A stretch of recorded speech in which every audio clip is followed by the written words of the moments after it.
hunger inside all of us. This longing to awaken our truest selves. This hunger to feel truly free. This desire for love, truth, and freedom has driven us to never stop searching. We are a family. These are our stories, our questions, and our passions. So welcome to the conversation. Welcome to somewhere in the in-between.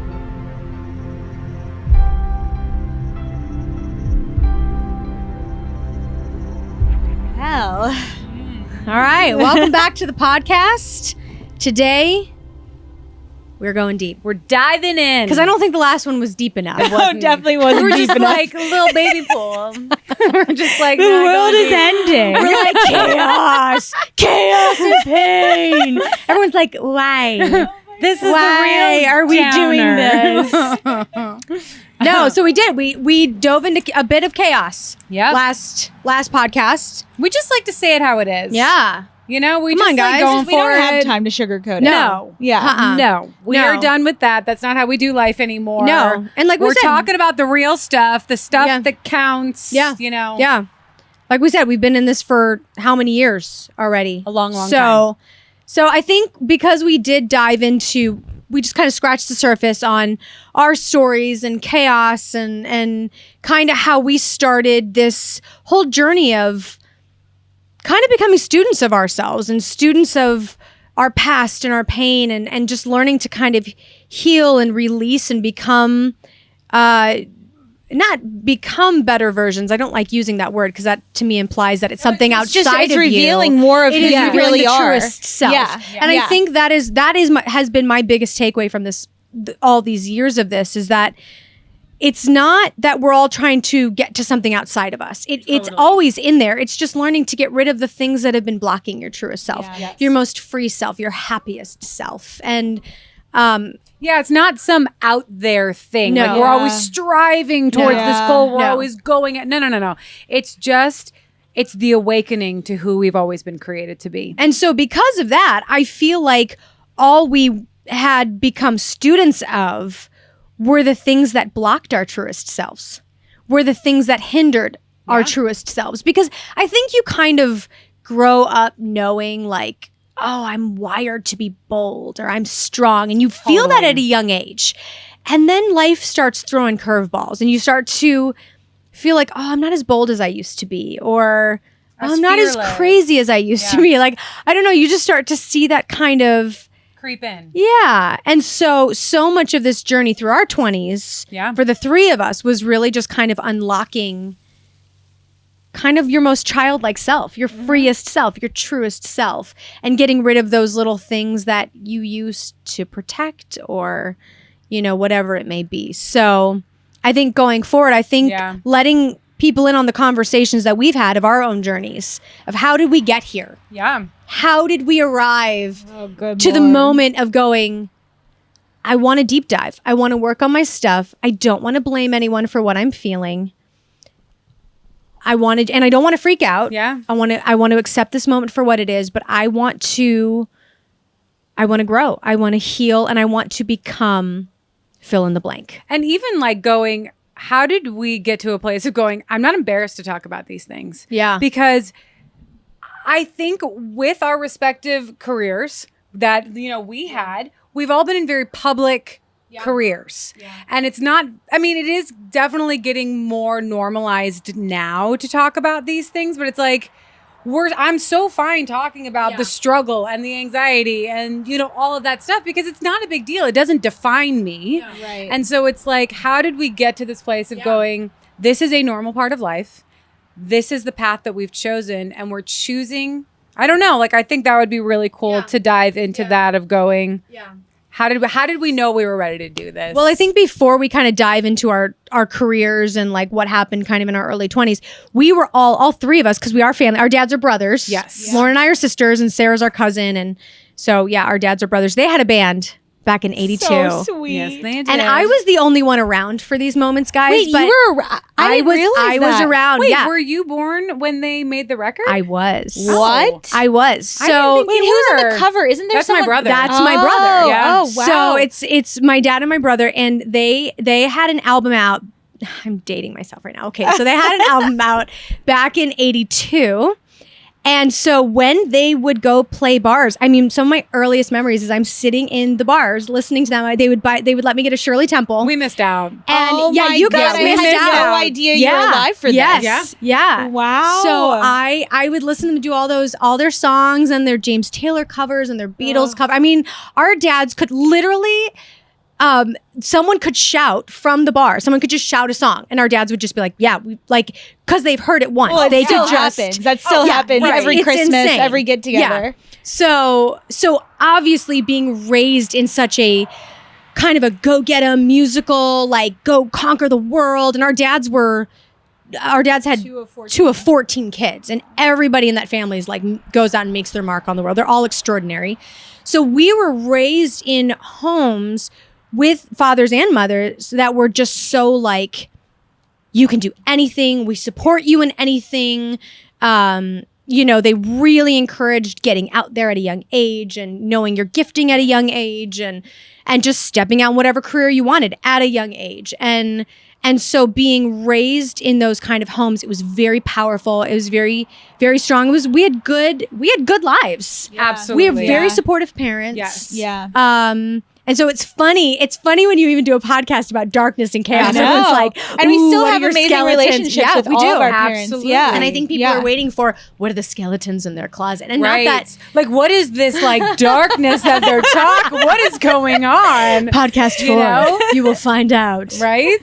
And so kind of coming from that, we all started pretty early. Because Sarah, you started photography. 17. Yeah. At My 17. company. Yeah, when I was 17. That's crazy. But like Yeah. professionally. Yeah. You started at Wow. 17. Yeah. At 17, I was still a junior in high school. My mom literally was like, do you want to like basically skip your senior year? I did not know this. You have enough credits to graduate. Oh, the life of a I know. homeschooler.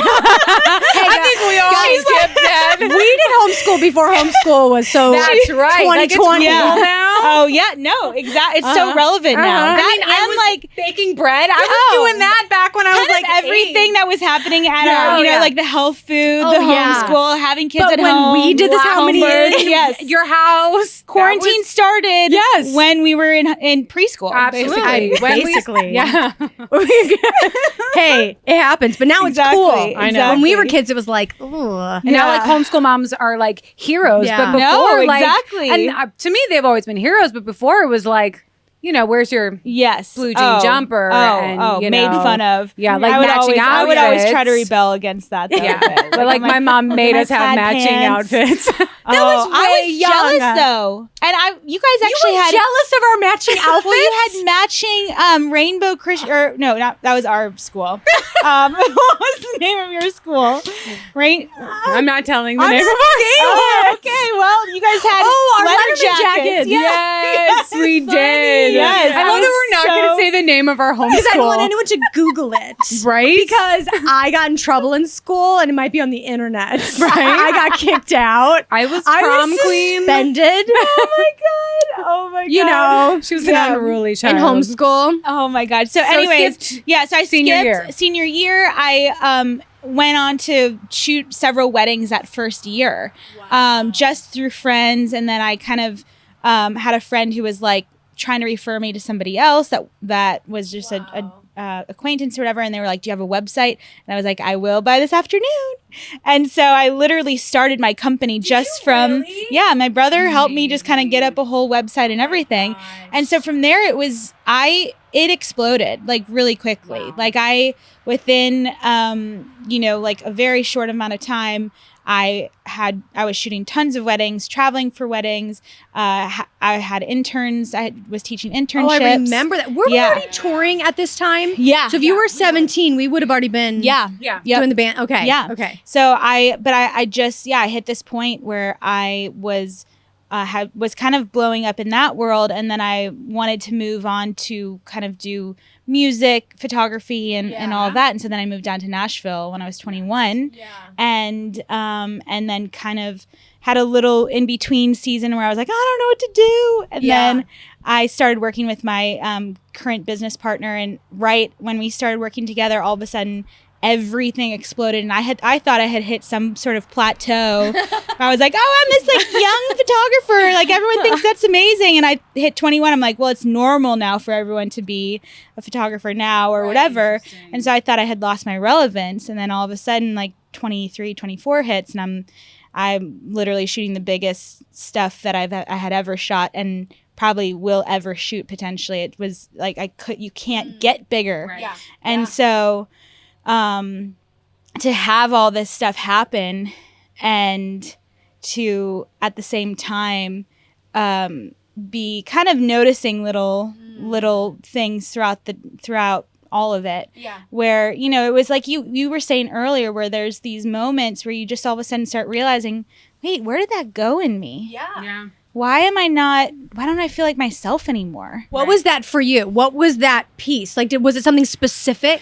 Or was it a bunch of little things? I would say probably the most specific is my personality's pretty outgoing and laughy and joyful. Like literally from the time you were a little baby. Yes. You were crazy, like you just have your own vibe. Yeah. From the time, totally. From the time you were little. And I just started seeing that seep away. Like just or Interesting. slip away. Like it was starting to disappear, and I would get frustrated because people weren't interacting with me the way I was used to. Interesting. And so I didn't know what to do with that. I'm like, where am I? And I don't feel like myself, and I feel like it was just so frustrating. Did you notice it more in work setting or with kind of everywhere?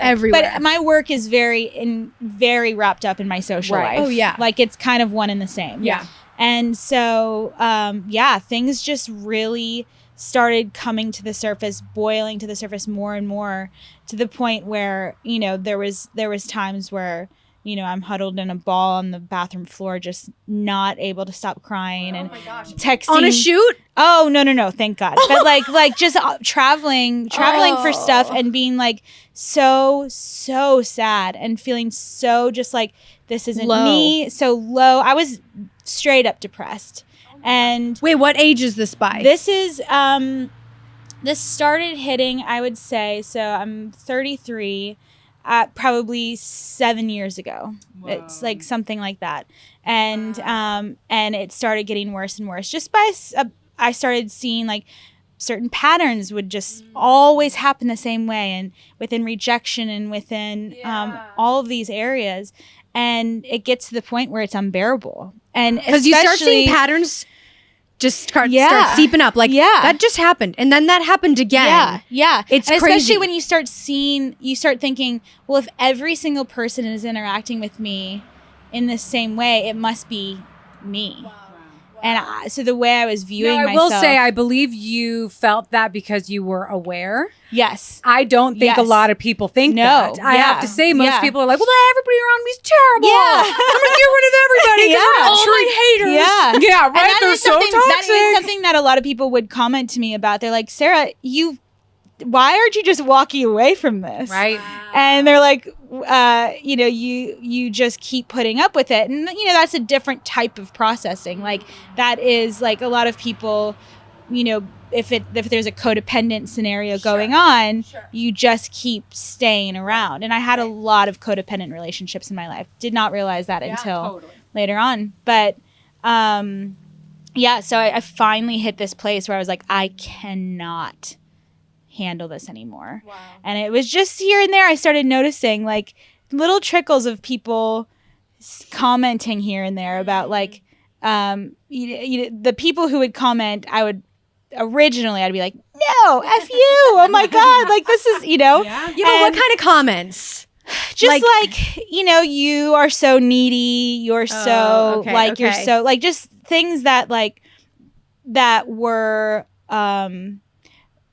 I look back now and I realize how much because I didn't feel good about myself, I was clinging on to other people for my validation. Wow. because I'm surrounded by a lot of people that I consider very cool, that I was then like, oh, if they're rejecting me, then I'm not cool. Or I'm not like, valuable or whatever. Yeah. And so I was kind of leeching off of scenarios unintentionally and, course. whatever. It's all subconscious. But yeah. This is not a conscious, in the beginning, I have to say, this is not a conscious journey. Yeah, exactly. It's not going to live in the front of your mind. Right, exactly. We talk about it now as if it does because we've all spent about 10 years pulling it to the front of our minds. Right. But in the beginning, it's this tiny back little voice, Yeah. or it's a tiny kind of way in the back feeling. It's not something that's even accessed very easily. Right. But it's kind of like what you said. It's just noticing the little things. Yeah. And it's noticing how you're feeling. It's noticing how people are responding. It's Yes, noticing, yeah. wow, I've been crying a lot. Wow, I'm not as free as I was. Like Yeah, it's those right. subtle little things, but that's a choice. You pulled it to the Yes, front of you, to the yeah. forefront of your mind and went, I'm going to focus on you for a minute. Right. I want to pick this one apart and figure out what's going on. Right. Yeah. Yeah. And I had, enough people that were kind of in that way when you went within, these types of, like how I was processing it, these types of scenarios, you usually have some sort of aggressor. And my aggressors, when they were saying things, I'm like, well, you're going to just say that because you're hurting me, so you're justifying. Right. And or you're trying to negate what you're doing, and then all it took was a few people that were very neutral, that I really, really respected, and that one of my friends came up to me on a shoot randomly, and I love her. She's so like just out there. You would never have thought that would have gone through anything that remotely related to like codependency or anything like that, and she was just like, she didn't even say anything about me. She just said, the lowest archetype is the victim. Whoa. And she started explaining to me about the victim and what the victim looks like. Whoa. And that she goes, Sarah, no one is doing anything to you right now. And I was This conversation was on a shoot. On a shoot. She's amazing. Can I meet her? I'd like to be her friend. I actually just had a really emotional moment with her recently where I told her and thanked her that conversation changed everything for me. I can hang with people like that all day Where long. would we be without those people? No, in our exactly. life? Yeah. Exactly. Like, I mean, those are the people that have changed my But life. did you feel judged when she said it? Zero, You felt right? loved. Yeah. Almost as if there's a difference between pointing something out in condemnation versus lifting someone up higher and going, this doesn't belong in the truest you. Yeah. This doesn't belong. Right. And she associated with herself. She told me stuff with her. She didn't say, Sarah, you're this, anything like that. And then it was also your guy's dad. Yeah. That he just was like, I came to him, about, or we were all talking or something like that. And he came up to me after and he was just like, I don't think that you're completely faultless in some of these scenarios that you're bringing up. And I was Our dad is an emotional intelligence coach. He's incredible. He's incredible. He has been a coach from day one. Yeah. I mean, he just started this career in the past few years, but from day one, my dad is just wired like a coach. Yeah, it's but amazing. emotional. Yeah, and yeah. And so I was like, tell me more. Wow. And that just woke me up. It finally did, and I had already started in on like other types of healing and all that even before that, but hearing these people really woke me up, and And I do believe the longing to wake up or that is because I believe there was already something inside of you that knew it needed to change. Oh, 100%. And I believe a lot of us have that hunger inside of us. Yeah. And we go, something has to change, but I don't know what it is. Yes, Well, exactly. so you almost took the people coming in going, there's a different way. And it's not like people even gave you the answer. Yeah. Like even our dad coming to you going, Yeah. Yes, you believe you're a victim, but maybe it's 50-50. You had to be humble in that moment. Yes. And humility, I believe, is one of the biggest things that leads you into this season. Yeah. Right. Because it's the humility of going, I don't know everything right. and I It's don't so have all true. the answers. But I think that's why we phrase it like, be a student of yourself, because students come into a situation knowing they're not the teacher. Right. They're not. Yes. And so if you're simply living open-handed going, I'm here to learn. I'm here to receive. I'm here to learn. I'm here. We've got to live life like that. I hope to carry that into my 90s. I always want to live with that mindset of I'm here to learn. I'm just here to learn. Well, yeah, it's exactly that, because I think one of the biggest things for me was so many people were like, yeah, well, screw all them. Right. And I just, like, there was something. I think I even did that too at one point. Probably. I did. You were like crying at our table. We're all here for it. We're all here for like those moments. Yes. We need those people to just kind of sometimes be like, time to leave too. Yes, because you were crying about something, and it's that same kind of thing, that just that chaos and that hurt and that pain and that relational pain. And I was like, you know what? That's it. Walk away. Be done. But even in that, you had the wisdom to take a breath, even from people that you love, and knowing that I was doing it out of a desire to protect you, but you still had the wisdom to go, I'm going to stick with this relational chaos for a minute because I want to see what it has to teach me. Yeah. And you had just the wisdom and even the desire to go.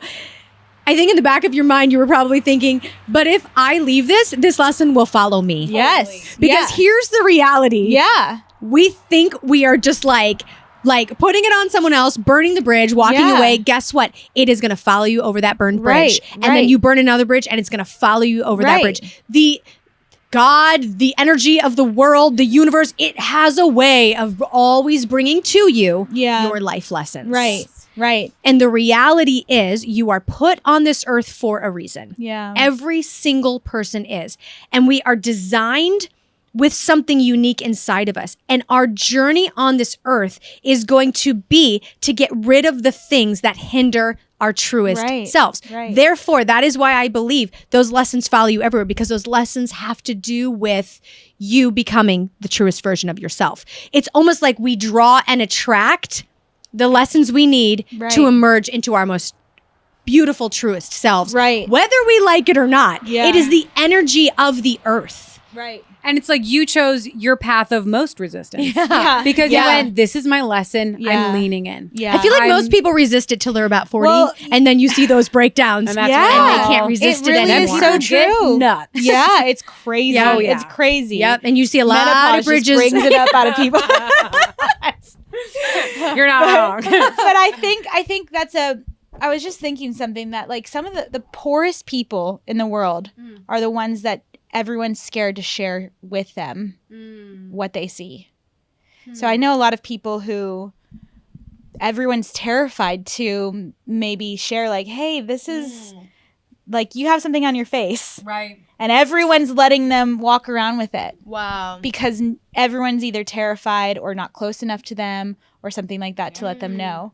And I think that's what I've always tried to cultivate is openness and people having access to me enough to say stuff. And I think that's probably why I ended up getting hurt a lot is because I'm very open in that way. Yeah. And maybe sometimes too much. Maybe that's where my confidence I've had to kind of be like, okay, you know. Yeah. But that's also in your journey of codependency. Yes, exactly. You know, because there's a point where going, well, I'm not going to take all of this. Yes, exactly. You know, some of this is you. Totally. You know, learning you that can't balance. own what you don't need to own. Yes. And exactly. that has been my biggest lesson is going, I tend to go, well, if I'm going to own something, I'll own 100%. Yeah. And you've been really good for me. You and our aunt have been really good for us in Lauren and my journey of just going, okay, own some of this, but you're owning too much. So put that. And you're longing to stay connected and in a loving relationship. And I, you know, you had said a really good phrase to us recently of you had said to us, like, in relationships, you tend to go 110% of the way. You need to own 50%. And let the other people own 50%. And so our journey is learning to just own a little bit less and kind of learn to put the pressure on other people around us. It creates a vacuum. It does. It literally does. And also, we're not doing anyone any favors by not allowing them to own what they need to own. Yes. So, Exactly. Yeah. So our journey, Lauren and my journey, I would say pretty similar. We started music early on. So because our dad, you know, being a musician, I was on stage You were like, singing That was some of my from the time favorite I was moments, 4. like going and like watching you at like your different shows. Oh and my all gosh, that. yeah. So like Beauty, like, yes, all of that. like so that's- we were in musical theater. So we Yeah. did theater for a while, and then our dad was like a pastor at different points, and then doing music, and so literally were since I always was on 4, I stage. mean we've always Yeah. been on stage, I and was my a little bit dad, older, but yeah. even like there's Lauren and I, and then we have another sister, and my dad would be like, oh, I have music this weekend, at this one place, and I need a bassist or I need a drummer. And he'd like look at one of us girls and he'd be like, you have a few days to learn the bass. And so it was just like, okay. And so it's really It kind was more of a question. He wasn't like, you're going to play that But here's the drums," deal. It Like, my wasn't- dad's not like that. it wasn't like, totally a question because he knows we all like a challenge. Sure. Totally. But like if And- we were Totally. like ball, like if I was crying, He like, don't wouldn't. make me do it. Like that's not. No. He like shoves the like drumstick. I think Dad's a tyrant. people are love this. People are picturing a Sound of Music scenario. He has a I whistle. know. I'm Brigitte. I'm Louisa. We did march out of We our rooms. did. And We he did. handed me drumsticks. And We that's how my did. career began. We did. It was great. I start twitching. I have to get a You session. wonder why I we laid need down. healing. No. It was more of like he knew we loved a challenge. It was Knew we to were up for a inspire challenge. us. Yes. So we've been doing music forever. And then we started a band with our other sister. Yeah, and so we did that for about 10 years, but same thing you were. I was 17. 17. Well, 18 technically when we got signed. But when we started doing shows pre being signed. I was like 14 or 15. Yeah, so we played, it was kind of the same scenario. We played maybe 10 shows. That's like a generous amount. We did not get bookings. In like, We didn't try. in like 3 years. And we just practiced 40 hours a week because we thought we're an all-girl band. We don't want to be girls that can't be on stage with Like, all hold these your guys. own. We wanted to Yeah. be able to hold our Yeah. own. Yeah. We didn't want to play with track. Yeah. And we wanted everything you hear to be the sounds we were creating on Yeah. stage. So we spent 3 years playing 40 hours a week in our basement. Yep. We played Maybe 10 like, shows. Let's say like okay. 7 to 10 shows. I remember you like going for runs, like singing. We would run and Totally, sing yeah. a few miles because a I day had to in drum harmony. and Yes, sing. yes, and exactly. It was not pretty at Well, because first. we're the lead singer. Lauren's the drummer, and I was the bassist, and so it's weird to have the lead singers in those roles. Right. Yeah. Yeah. So Setting you the rhythm. really, Totally. Yeah. you really kind of have to be a little bit more fit to be able to. And then we're singing harmony and all that kind of stuff. So we ended up getting signed kind of by accident. We were not trying to get signed. It was just, we were just trying to be somewhere for training. We got signed literally overnight. We went from playing, like I said, like 7 shows in 3 years to playing 250 shows a year. Yeah. Like it was overnight. Yeah. And there was really fast I mean, we had a crash success. course with that, with music And and you the were industry. you were and 7. You had Yeah. just turned 18. Yeah. Yeah. We're- When I we got got to on your skip- 18th birthday. Yeah, Yeah, we we signed signed on on my my 18th 18th, Yeah. birthday, Yeah. like the day after my 18th Yeah. birthday. Yeah. And I also skipped my senior year of high school. You did not. Well, yeah, I graduated early because I was signed. Like I had work high to do. achievers. But I didn't graduate high school, to be clear. I did not realize. Oh, yeah, no, you would have I had was- to have. I How was- would we have done that whole last couldn't year? have done it.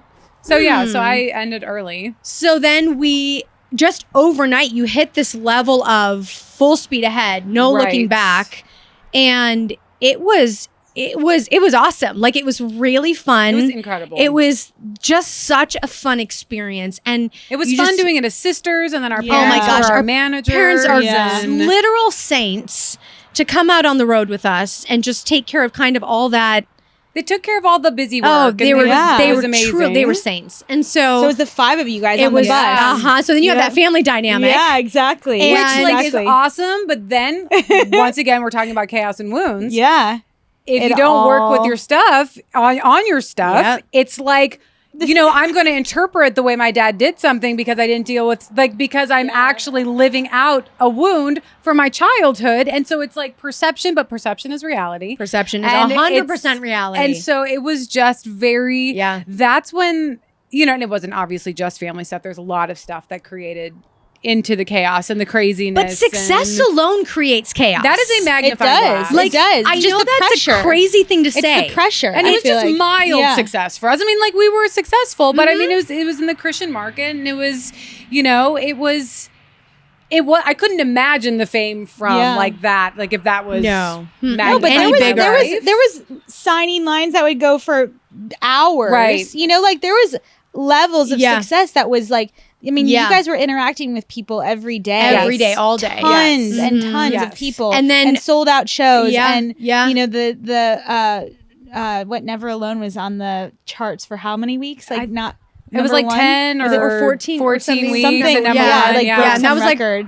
right at the beginning from our Yeah. first Yes. album. Yeah. And so that was the other thing too, is like right when we came out, we had a few months and then that was it. I mean, it really did take off. Kind of like Yeah. your quick success. It hit very quickly for Yes. us. Right. And so I noticed with me, I had about 3 years where I could coast on excitement alone. Yeah. And I could coast on, okay, you know, I'm not getting good sleep. Like buses look fun, but you just don't get great sleep. I mean, you know. I thought You came out with literally us. always like would wake up in the middle of the night thinking that the bus was just tipping over. I Oh my don't know gosh. why? No, okay. So I think it's when you start to actually because you're so tired. Yeah. So it's when you start to go into that deep sleep, but then you're constantly feeling that Yeah. a bus has a little bit of a sway. wave, yeah. I remember one night I had a dream that the bus flipped over and I kept thinking, and I think because I had woken up and my nose was pressed, it's like you're sleeping in a coffin every night because you have loved the it. bunks I thought it and was great. the curtains. So I wake up and I'm hitting the wall, thinking the wall is the ceiling. I don't understand. And I'm pounding on it, thinking in my mind that the bus is turned over and we're about to catch on fire. Oh and my God. I don't even know. It was insanity. When you have so much lack of sleep from airplanes and buses, it really sneaks up on you. But I noticed I started noticing it very early on when success hit. And I think it was like, I remember one day seeing a chart. I never knew there was such thing as charts or number one singles or anything like that when we got signed. So even then, once all this stuff started coming in, I'm like, oh my gosh, there's charts, there's single, like what is this world? And I sound like I was like raised in a little bunker. Yeah. Wait, people get famous? There's other people in the world. What's music? Cool. You're giving us a real cool vibe from our childhood. Ooh, yeah, that's great. That's real good. We were locked in a basement for 20 Our years. dad forced us to play songs. I know, right? Dad made us do music. We grew up in a bunker. And we were homeschooled, guys. And we made bread. Okay. And all the kids are born at home. Actually, yes. I was born on the couch. Why? This is so amazing. Oh. But yeah. And what was I saying? Something about you didn't know there were I charts. noticed it early on. Charts. Okay. So, because when I noticed, I saw this chart early on, and it said we were selling like 5,000 albums a week in the beginning. It was like 5,000 a week or whatever it was. And there was another band right above it, and they were selling, I don't remember who it is, but they were like 7,000 a week.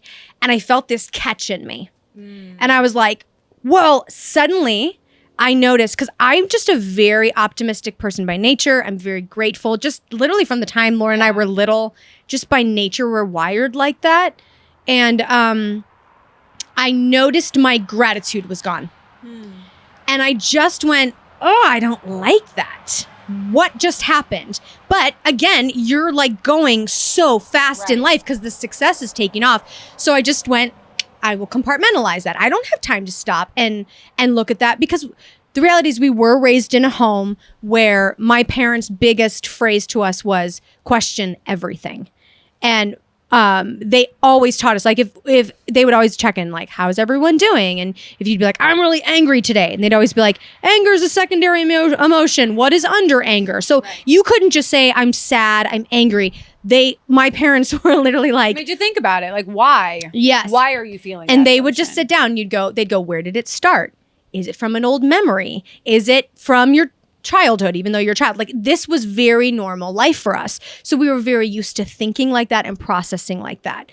But when you're going that fast in life with success, you just have to go, I can't I can't stop and fall apart right now. I don't have time to look at this.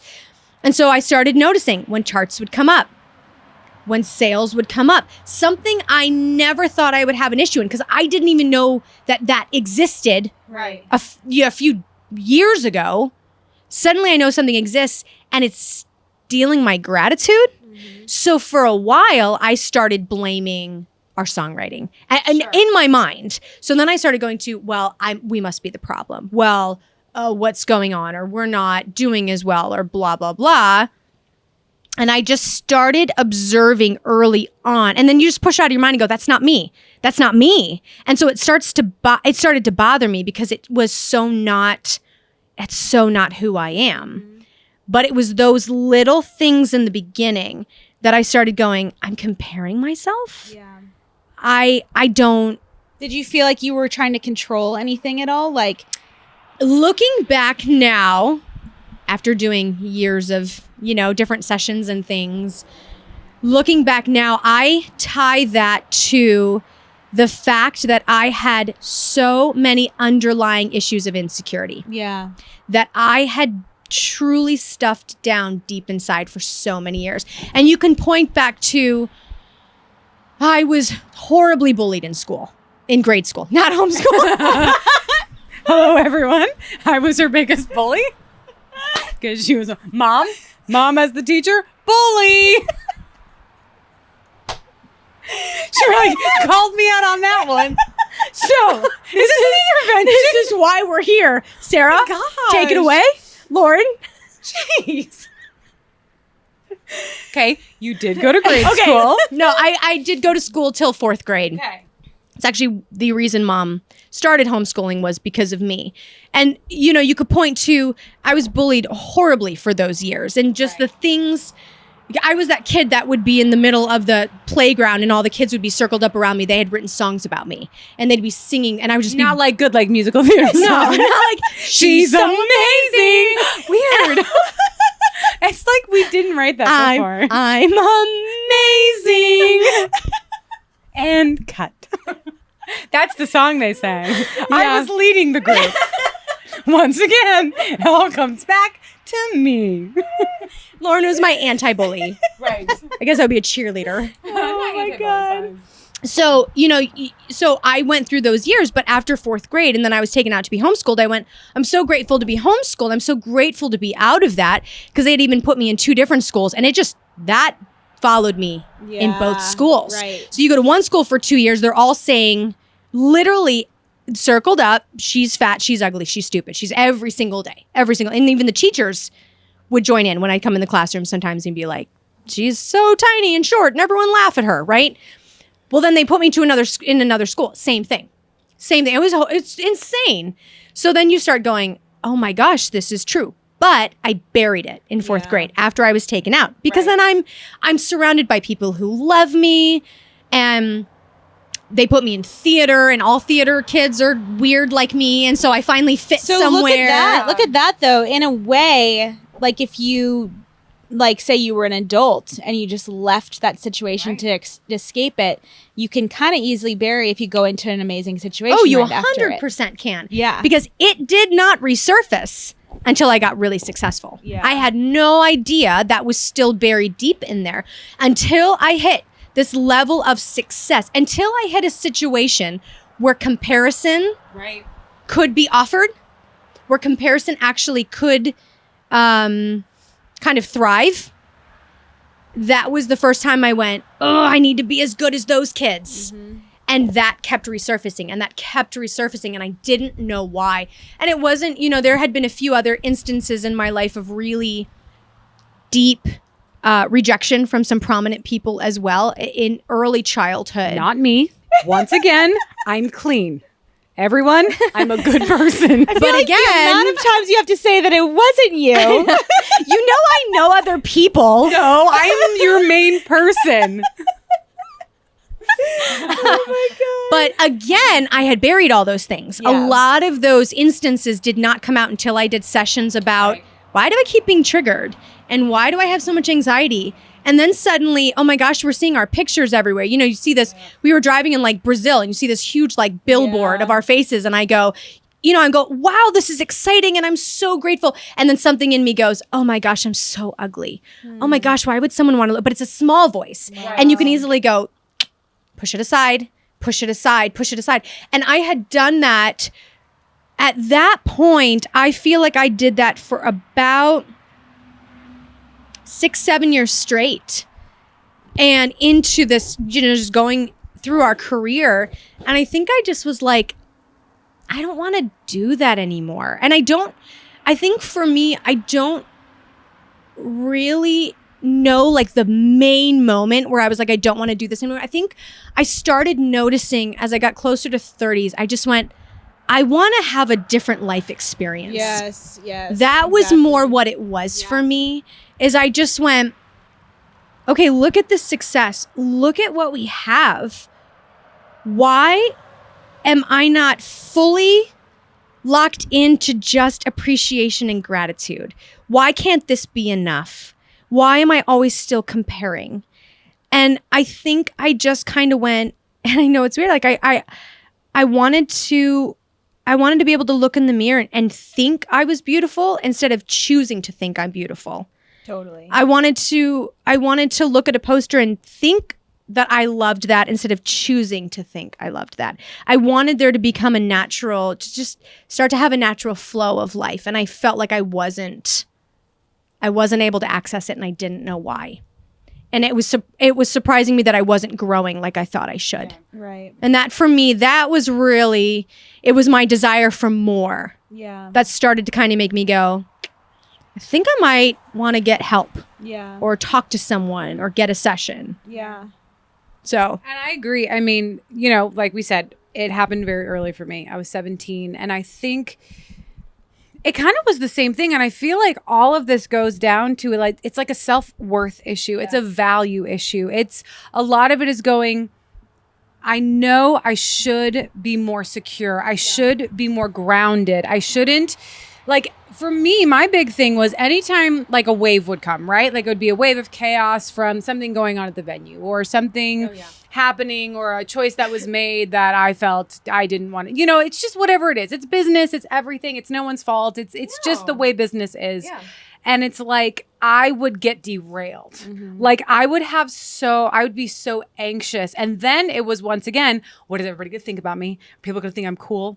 Are people going to, what are they going to, how am I going to fix this? Like, it was like all this stuff and my mind just wouldn't stop. And then I would be so like, I'd go to being embarrassed or anxious and all of this stuff. And I'm like, I would remember that feeling I would have as a kid. And I was so free. Once again, I was just being the baby of the family. You both were crazy free by nature. Very wild, very free, very like, who cares what anybody thinks? And it's like, like that's was my go-to. And then all of a sudden I'm going, I care what everybody thinks. I care about this, like, I cared too much. And it's like, and I noticed that seeping in. It was like so much that you probably couldn't enjoy life like you used to. And it's like, you're right, like looking at a poster, instead of being like, we have a poster, I'd be like, my face looks like a potato, like, that's like my, God. And it's like, why couldn't I? Hate that you compare your face to a potato. I had potato face. I've never seen a potato that looks like that. Well, it's a peeled potato. A peeled potato. Really pale one. Like, I don't know. Like, but like, those were the thoughts that would go in my head. And then, but for me. Did someone say that to you? Because that is the weirdest description. No, I just thought I had. Okay. There was one now, photo shoot. Anyone that's just listening to this audio, it's not. Go on YouTube and look at her face. It's just Miss Potato Head. I want to change my profile picture to Miss Potato Head. So people are like, you know what? She's not wrong. She's not wrong. What can you do, Miss Peeled Potato Head? Miss Peeled Potato Head. Potato Head. Oh my my girl's God. Not tan. But it was like, I would notice those things. And so for me, I would take little steps that I could. So what I would do is I would go, I'm feeling really insecure going out in public without makeup on. Yeah. So I would take any little step I could, because I knew I couldn't do a deep dive, but I would take a step and I would go, I'm going to go out without makeup on today. Yeah. Because I'm feeling too like I have to have makeup on or no one's going to think I'm beautiful. Yeah. So when I would struggle with that and I wouldn't think I was beautiful. So then I'd be like, okay, I'm going to do it. And I know it was terrifying. It was so scary. And then I'm sure it added to the anxiety. But like, I would try to take the little steps that I could when I would notice to almost prove this can't take my freedom. This can't take my power. This can't take how I feel about myself and the view of myself. But it was a lot that came up. And so it was like, I couldn't deep dive and going, why am I not secure? Why am I not? But I'm going to take a little step. I'm going to do a little thing that just proves that, no, I'm not going to let this control me. I'm not going to let this be my narrative. And that was a big thing for me. You were like rebelling against that. It was. It was like, I'm not going to allow this to be my narrative, because the one thing that I cannot handle more than anything is something that steals my fun. Like, if you steal my fun, absolutely, forget about it. Like, That's why she literally turns into like a raging monster when technology doesn't work. it steals my fun. I know. And it's like, I would notice that things would just felt a little bit heavier. And it's like, I didn't like that feeling, and I didn't like the chaos that I felt, and I didn't like the anxiety that I felt. And it wasn't all the time, you know. It was like, it's not like everything was doom and gloom, but it's like there's that feeling that I knew I didn't have to have and I didn't have to keep. And so that's really when, I mean, like I said, I was about 24 when I was like, I need to talk to someone. And Sarah was talking about people pointing stuff out to her. Did you ever have anyone that kind of... I mean, I feel like I can't remember a specific time. I more just remember I didn't like how I felt. I didn't like even the way I would react under pressure. You know, sometimes I'd be too bitey and I'm like, oh, I hate that I was snapped at that person. Like, that's not me. You know, I hate that I did that. So almost I became such a student of myself going, that was not me. And even maybe I hurt someone, you know, like maybe that's what I saw. Like if I snapped at someone, I hurt them. If I said something like, I don't know. And it's like, I became a student of the way people would react to me when I would snap and go, that's not me. I don't like that. And it's like, and I can't say that the situation brought it out of me. That was in me, and it came out. And I needed to face it and to look at it. And I think, you know, the one person that has always been amazing speaking up in our life is our aunt, Julie. She was one from early on that'd be like, hey, you guys always does that serve you in your life? You know, she was always kind of... She would come on the road and come to a concert and then sit down after and just be like... And the way she presents it is so kind and so loving and almost like making you think like, that was kind of my idea, wasn't it? Totally. Yeah, she's amazing. It was very much like, does this serve you? Does this feeling serve you? Are you happy feeling this feeling? And she would just kind of scatter those questions on as we would tour. And you just start to go, she's reiterating something I know. She's reiterating something I'm already feeling. Exactly. Because I had someone, I want to say I had two different people actually back in my teen years, and pull me aside, and just very loving women, and just going, hey, and just the way they phrased it was, you've got some symptoms in your life that aren't you. And, you know, can you tell me maybe what you're feeling? Can you tell me what's going on? And at the time, I just resisted it up and down. I was like, no, whatever. And they were, again, so gracious, so kind. Didn't bucket, didn't push any further, and left it at that. And I'm grateful that they were still willing to go there with me, because it didn't make sense until my first session at 30. Yes, exactly. And when I did that first session, I went, oh, okay, that made sense. What they were seeing made sense, though I wouldn't have discovered what that meant for another 12 years. I'm grateful for the people that kindly pressed in and went, this isn't you. This is a sign of someone who isn't loving themselves very well. And both people kind of, that was their presentation to me, is the signs you're exhibiting is based on someone who doesn't have a lot of self-love. How do you feel about you? And because I'm high performance, very much high performer, I just, again, a lot of the beginning of my life is going, nope, I'm not going to deal with that. Life is great. Nope, I don't need to deal with that. I have a really good life. I'm really happy. I'm doing a great job in my theater group and whatever. So I'm not going to deal with that yet. But life has a way of just, I'm going to bring it around. Oh, I'm going to bring it around again. And then finally, when I was ready, it was time. Also, too, I totally forgot. the one person that has spoken to my life out of love more than anyone is my mom. Oh, 100%. And that woman goes, it's like living with a therapist. because she never does things out of judgment. She goes, I know who you are. And she would do that to me. She'd be like, Lauren, you're not your best self. Like, not your best self, but she's like, something's going on. I know She'd always you. be like, something's going on. And we got to figure it out. So she would always do that. And of course, when it comes to your mom, you're like, Mom, no. But then I'm like, she's not wrong. I know. And so she was definitely always one that would highlight when something was going on. Oh my gosh, big time. Yeah. But again, we all had to be open to this. Yeah, exactly. And even though I wasn't in the beginning, I mean, I always was with Yeah. my mom, but with those other people, I was like, yeah, it's hard. It's hard to truly actually listen to it and be like, okay, but this could be the bridge between where I am right now and freedom. And who I know? can. Because- It's all into freedom. Yeah. That's the Yeah. thing. But the hard thing is those first steps, when you're dealing with things like anxiety or anger or self-doubt or self-hatred, whatever it might be, identity crisis, it's so much easier to try to find someone else to blame it on. Or to just disassociate entirely. Yeah, But finding someone to exactly. blame it on is a form of disassociation. That's Right. kind of the easiest one to And do. so it's just easy to go, well, actually, I'm not miserable and inside they of me. need to change. So let me just Yeah. send them all the things, Uh-huh. like all the Yeah. books and everything for them to change. Because if you would just change, Yes. I'd I be would fine. love myself more. Yes, yes. And so we live this Or because life. when you're around, I say mean things. Yeah. Or because when you're around, I'm like the Yes. worst version of myself. So that has nothing to do with me. It has everything to do with you. And we go, bye, see you Yeah. later, because I don't want to be the worst version of myself. Yes. Instead Yeah. of looking at me, Yes. I'm Yep. I'm just focused on you because I don't want to have to deal with but it. that is the most convenient way to live And that is life. literally what majority of people do. I've 100%, seen it yeah. so much, and it destroys relationships. It destroys families. Yeah. It destroys people because we go, no. I will not look at what's going on inside of me. I Yeah. will blame it on you. But I actually have Yeah. to say, in my opinion,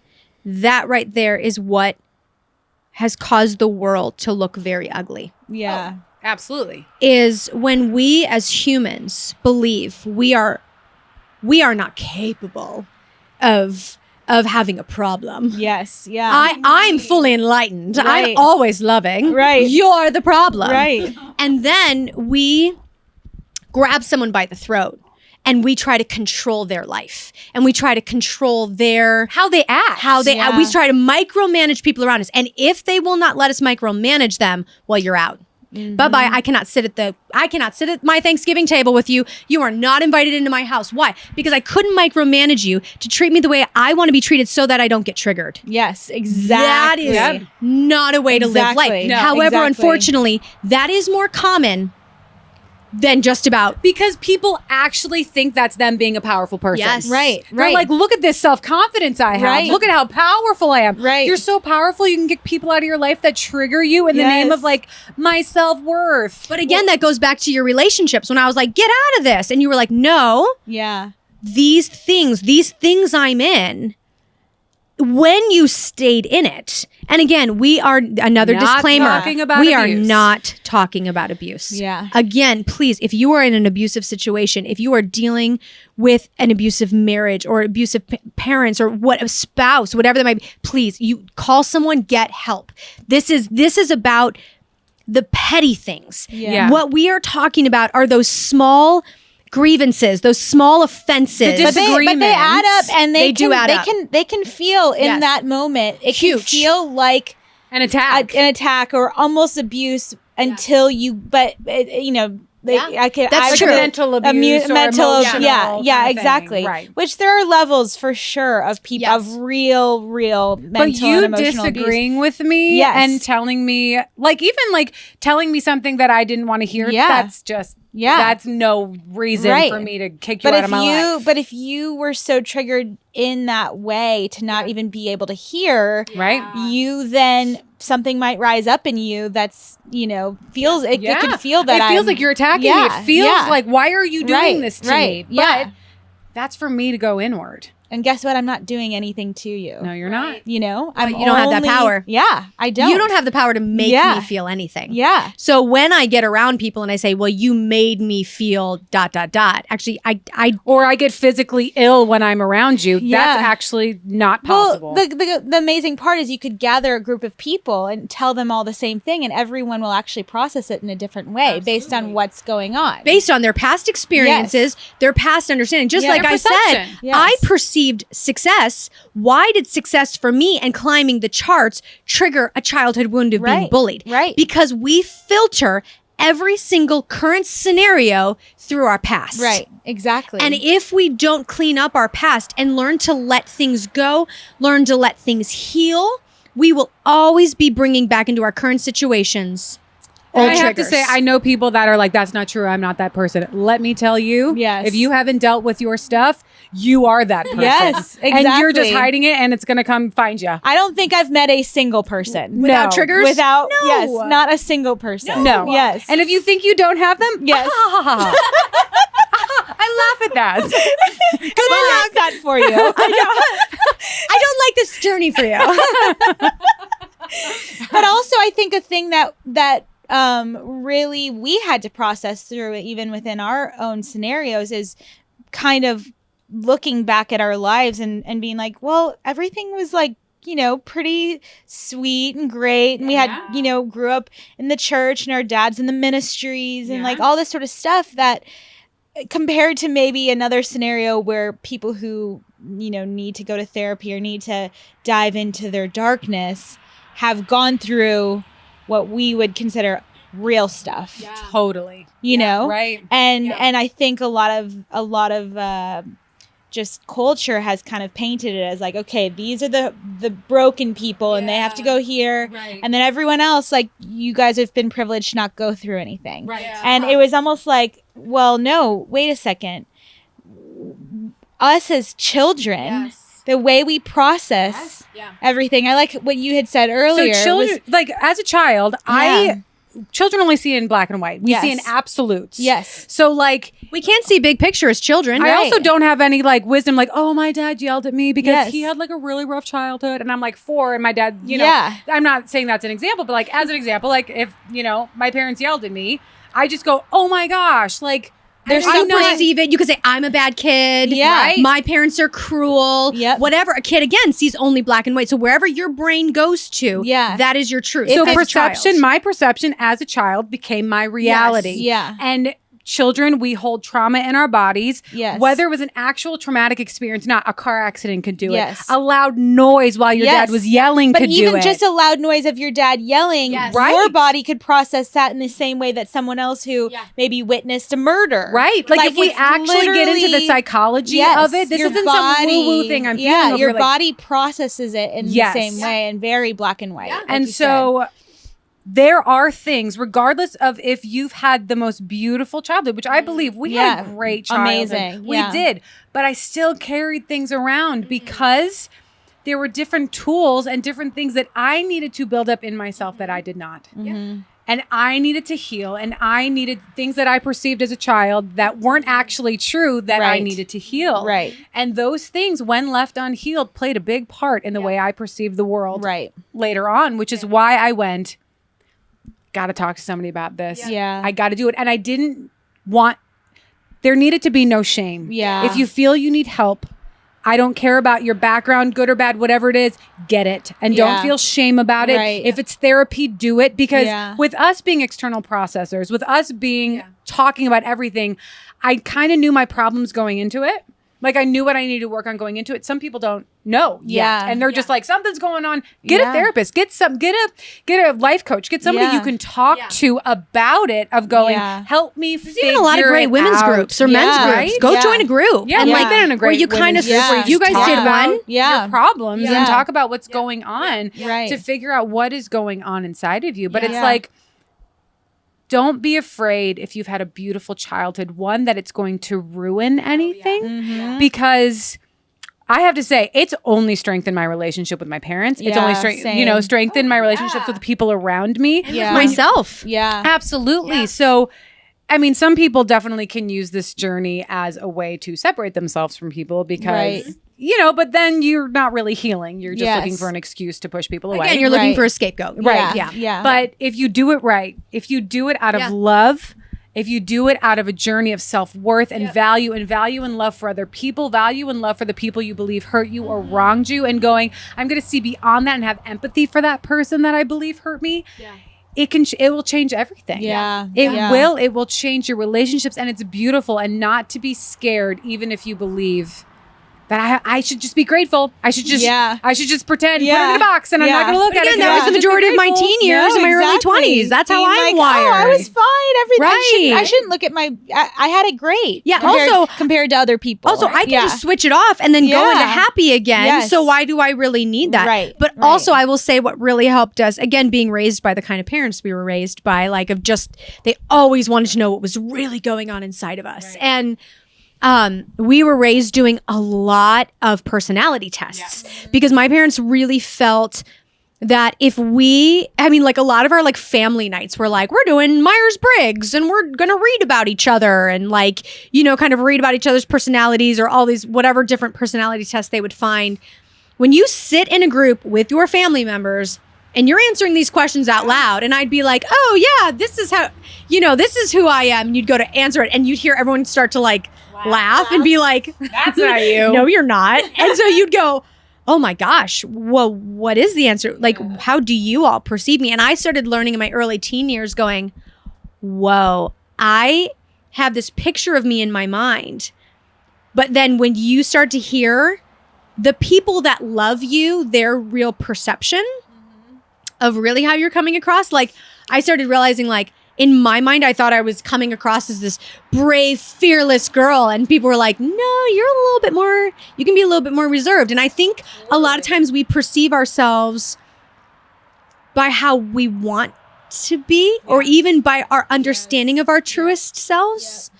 But it kind of helps to have other people reveal to you, well, you're not fully that yet. And again, in love, don't just listen to, I don't listen to those, I don't replay that song from the playground in my head and go, those people were right on. I should listen to that song every day. Obviously it's from safe people you love. But I would say things like Myers-Briggs, Enneagram is really fun. Emotional intelligence. What would that be? An EQ test. Yeah. There's so many personality tests out there now, but it's amazing. How many times have we sat around and been we're doing another test tonight? Incredible. And then you just start to go, oh my gosh, really? And you really learn a lot about yourself when you let people help you answer. Yes. And when you kind of read through your personalities together and go, is this really me, guys? Is this how I come across? Right. Just that step with people that you love and that love you and you can be vulnerable with. If that is just people's first step, that to me, it's a fun way to figure out about yourself. It's a safe way. Right. That's I would say, if you're ready to become a student of yourself, if you are ready to go okay, I want to know a little bit more about myself. I want to see what these crazy girls are talking about. I would start with a personality test like that, or the different emotional testing or different stuff to go, who in the world, what in the world am I like? What is going on? Because I think that is an awesome way to start getting to know yourself. Yeah, just studying yourself more. Yeah. Exactly. Yeah. So now with this whole coming to realize these things at the you were 24, you were I want to say I was 28 when I was 28. really kind of waking up to then it. That what did the you first guys, step? How'd you just bite the bullet? For me, I think we found some emotional healing Healers. sessions. Because again, we were at a level of success still where you just couldn't pick a number out of the phone book. We had to find someone who had also done sessions with other, maybe more leaders or prominent people that they weren't going to reveal their secrets or go blab about them somewhere, So we ended up finding a place out in California with just different healers that we really trust. And they do more of a visualization, emotional type healing, where they kind of have you maybe visualize an old memory or something that maybe is coming up. Or you kind of start with, hey, I'm feeling this, I'm going through this. Yeah. They kind of do a quick assessment, but the majority of the session is diving into old memories, past whatever. And it's something, I remember there was even one for me that was as simple as I just always had this feeling of like I was always waiting for the other shoe to drop. I was always waiting for something bad to happen. And as soon as I'd get my hopes up, I'd be like, ugh. And I was in one of my, like, maybe my second session. And I brought it up. I was like, I don't know where this is coming from. But even every time we have like a good show or like a #1 single or something really successful, I'm always in the back of my mind going, danger's coming right behind this. I can't really enjoy this moment. I've had that too, as well. It was crazy. Yeah. And like scared of success because something bad's about to happen. Oh, yeah. So it was as simple as when I told the person, I was like, I got to deal with this. It's kind of ruining my optimism, my excitement for life. And I don't want to keep feeling that. And so they're like, okay, you kind of go into visualizing, and it's the craziest thing because you go right to a memory. And so I go to this memory where my dad and we used to love to climb trees together. The taller, the better. And he and I would just climb these trees and sit at the top and just kind of, like look at everything. And it was just, I loved doing that with him. And one day we were climbing this tree and it was on the side of a cliff. And there was like this kind of, it was one of the scariest trees we had climbed, but we would always do that. Childhood perception is probably a bush. I know. I know. Like a twig. Totally. And there was like I'd say there's a river at the bottom. There's probably like a trickling brook. Crocodiles. Right. And I don't know how they got childhood there. perception. It's right? true. Like who in my genuinely mind, knows what in my mind, this was the scariest moment. So he had to kind of hoist me up to get me into the tree. So obviously getting down, I was going to have to jump and he'd have to catch me. And so I was like, Dad, I'm scared. I really feel like I'm going to fall. And if I fall, I'm going to fall into the river and get eaten by the crocodiles. That were there. And that were obviously there. And the sharks. Illinois. Oh my gosh, yes. So he's like, no, I'll catch you. Alyssa, I'll catch you. I always catch you. So sure enough, I fall out, but he didn't catch me. And so I slid and it scraped up my arms, and I had scars on my arms for about 2 years because I was really bloodied and all this stuff. And so it's obviously children fall all the time, right? Like it was a normal childhood occurrence. If you're going to be climbing tall trees with your dad, you're obviously going to get scraped up sometimes. But in my mind, my little kid, undeveloped brain, I went, you can't trust a good thing. You can't trust when someone tells you they're going to catch you. You can't trust it. So you got to protect yourself. It is the smallest situation, but because of my childhood perception, I subconsciously carried that with me into my 30s until when I did that session. And they kind of take you back and, whatever they lead you through, and you bring love to it and forgiveness. You bring a lot of forgiveness to those moments. Totally. I forgive my dad. And you bring like the truth. Like what was the truth? What is the scenario? truth about that moment? Yeah. And it's just beautiful. I mean, it's truly, obviously you can't go back in time. It's not going back in time and changing a memory. You're changing your perception of the memory. Yes. You're changing the emotion around the memory. So it doesn't have a hold on you. And I can tell you that was one of the most eye-opening moments is walking out of that session. I was like, oh my gosh, I'm a new person. Like it was the weirdest feeling, that feeling, that little emergency signal that would go off back here when something good would happen it was gone. And it was all based off of a perception of something that was in fact very minor, but to like my little kid brain, it was, I can't trust anyone. I can't hope in good things. Yeah. And those can be situations. I had sessions that simple versus ones with much bigger memories. Right. But that weren't as uplifting as that one. But going into my first session, we just found a place, a healer place. We flew out there. We stayed there for a week. Yeah. And I want to say we did 1 or 2. Yeah. I was terrified. I knew I needed it. Yeah.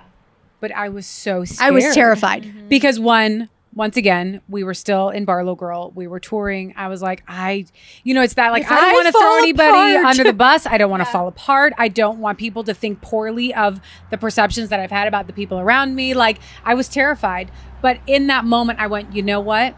I long for my freedom more than I want to stay scared, more than I'm willing to stay in that fear. Right. So I just went, I'm going to step over. And a lot of people like, and then too, like I wanted to I was going to throw up before because I'm like, this is it. Like I'm going to die. I was shaking, and I think a lot of people would almost take that feeling as going, oh, I'm sensing I'm not supposed to do it. I'm sensing that. And we use that protector because that's what it's there for. It's to protect us, to keep us safe. But it's like I had to push past that and go, it's trying to protect me because that's what I've been doing for 24 years is protecting myself. So I get sick, I get scared because I'm trying to protect myself.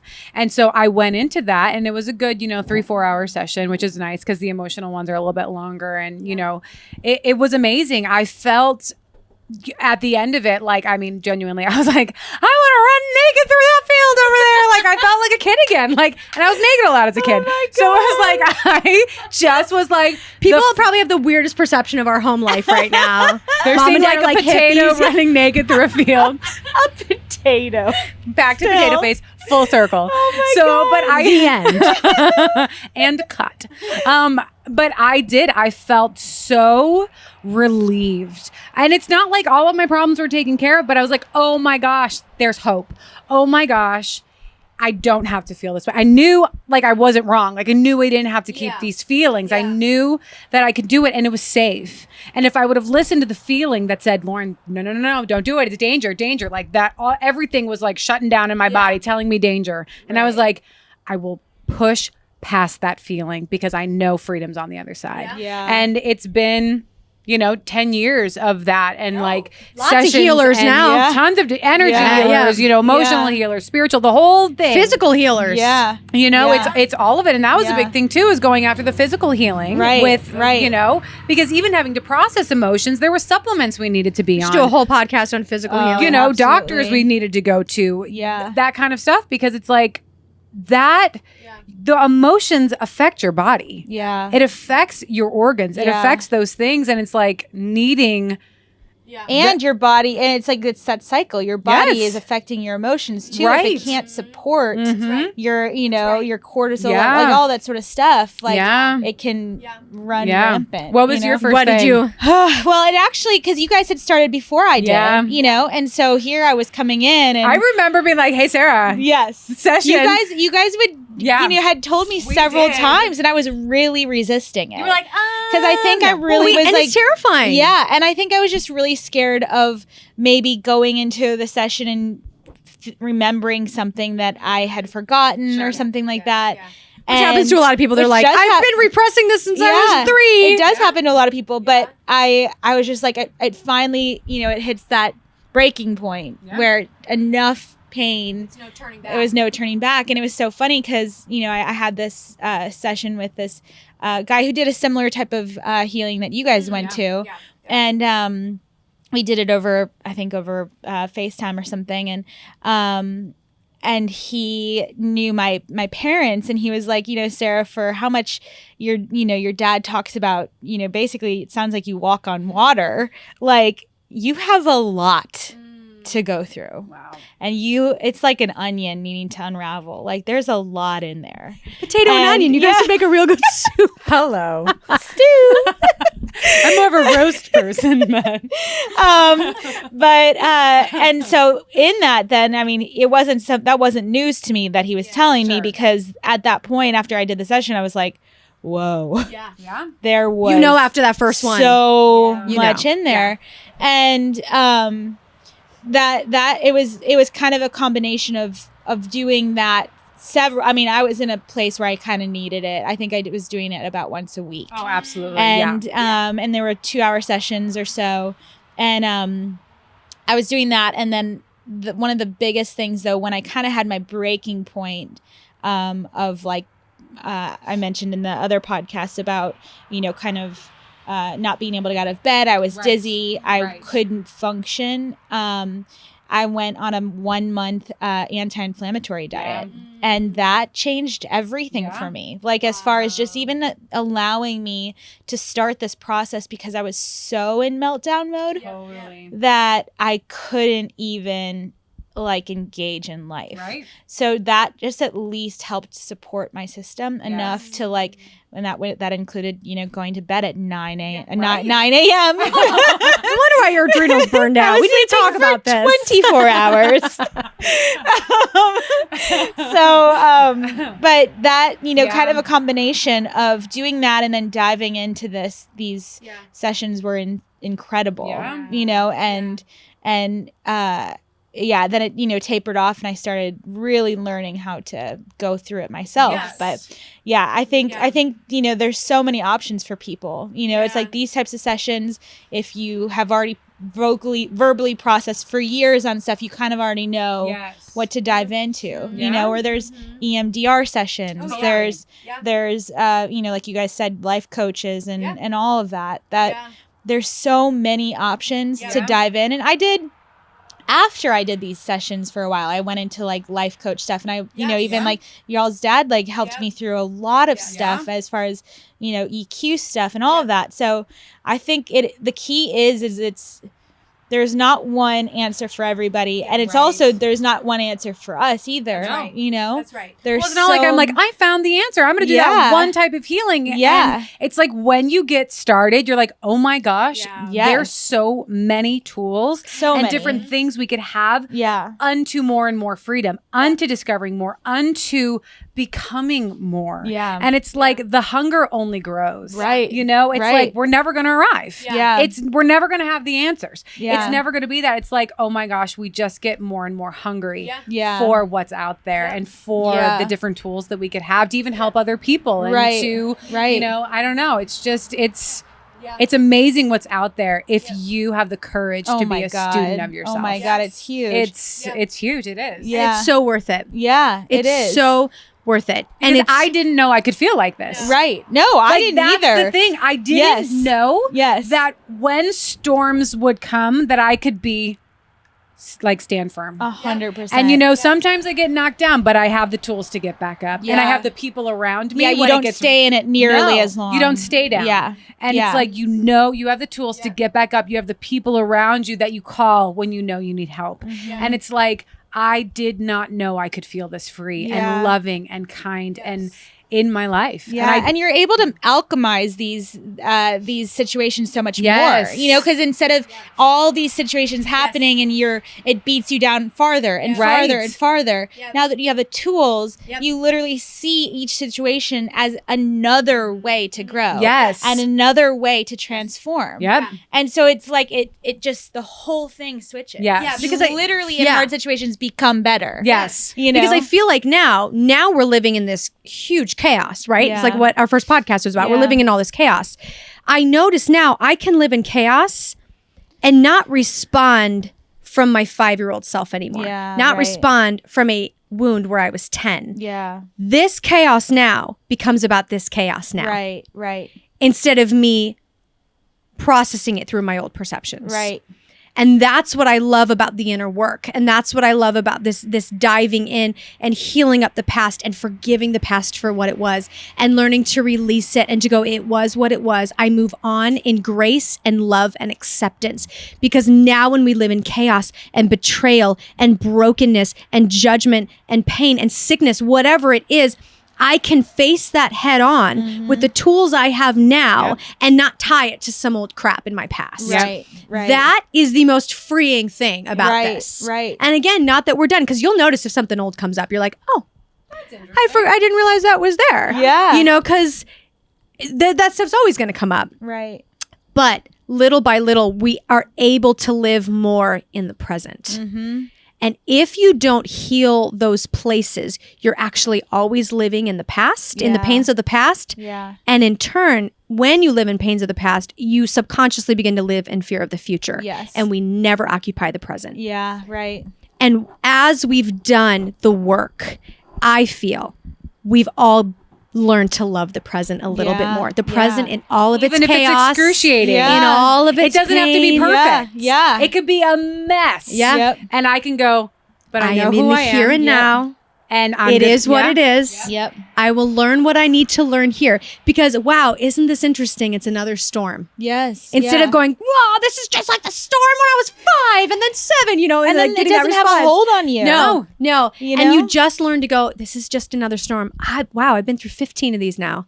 Okay, I can do this one. What's this one going to teach What me? is this storm going to teach me? I think a really beautiful, reframing that I've done with even that is look at my past storms and look at what each lesson was that I learned from it.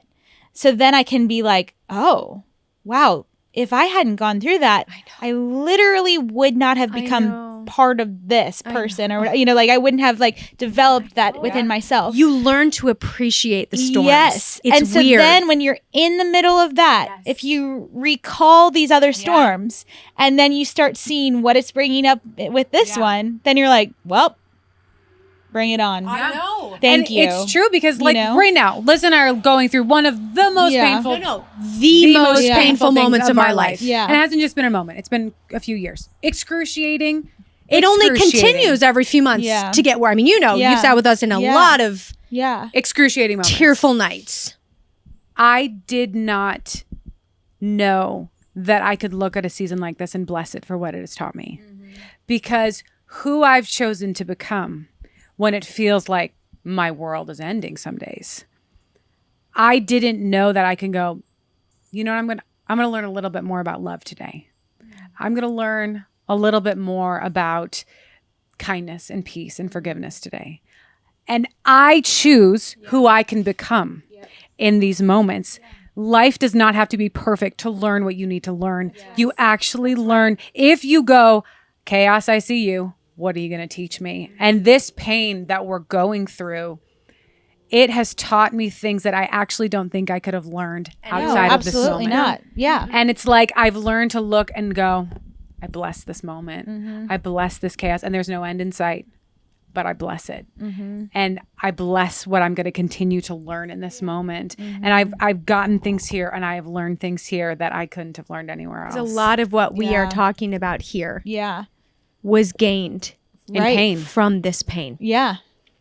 And there are truly gifts and treasures in the midst of darkness and in the midst of chaos. And if we allow it, it will be our greatest coach. It will be our greatest teacher. Yeah.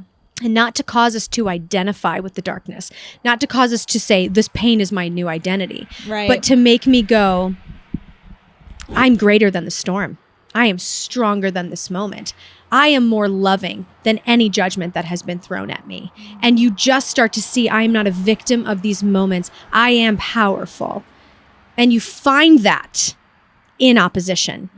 You know, it's like saying like, I'm this amazing sailboat, but there's never been an opposing wind. Well, how do you know? Well, yeah. If you've How never, do you know? if you've never worked out or pumped muscles, Why? There has to be opposition. there has to be resistance. resistance. Yeah. And for us to say, but the best lives are ones without resistance. Well, then you're probably a very weak person. Yes. Very weak. I bet you're not very peaceful when something comes your way. If Well, everything's if you're been like, I'm the most peaceful person, and then someone comes around you that causes you peace, you're like, it's your fault. No, then you're not a peaceful person Yeah. if Right. you're not peaceful. If you're like, I'm the Those most moments- loving person ever, and then someone gets around you with a difference of opinion, and you're like, Right. get away from me, you're Yeah. evil. You're not a loving person. Yeah.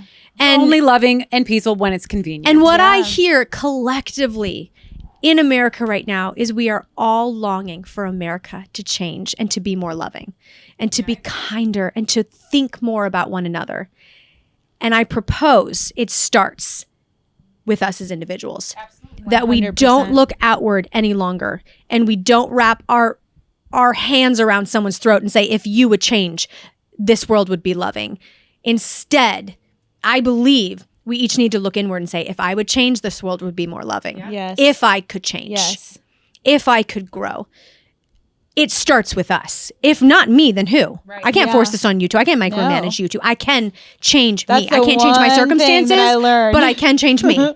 Right. And like Lauren said, we cannot change this situation. We have no power Right. over what's happening in our life right now.